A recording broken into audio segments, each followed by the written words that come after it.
জামায়াতে ইসলামীকে বাংলাদেশের সর্বোচ্চ আদালত হাইকোর্ট নিবন্ধন বাতিল করে দিয়েছিল, আপনারা জানেন, অবৈধ করে দিয়েছিল। কেন?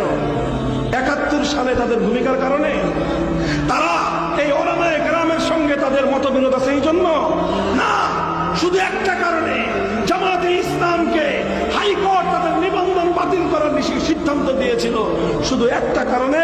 সেই কারণ হলো জামায়াতে ইসলামের সংবিধানে, গঠনতন্ত্রে আল্লাহর সার্বভৌমত্বের কথা বলা হয়েছে, অর্থাৎ বলা হয়েছে আইন চলবে একমাত্র আল্লাহ। এই কথাটা তাদের সংবিধানে থাকবার কারণে বাংলাদেশের হাইকোর্ট বলেছে আমরা এদেশে আইন চালাই, মানুষের আইন, আমরা এদেশে আইন চালাই ব্রিটিশ প্রবর্তিত কুফরি আইন, সুতরাং এদেশে কুফরি আইন চলবে। আল্লাহর আইনের কথা যারা বলবে তারা রাজনীতি করতে পারবে না। আশা করছি শেয়ার করে অন্যকে দেখার সুযোগ করে দেবেন। শুভকামনা সকলের জন্য।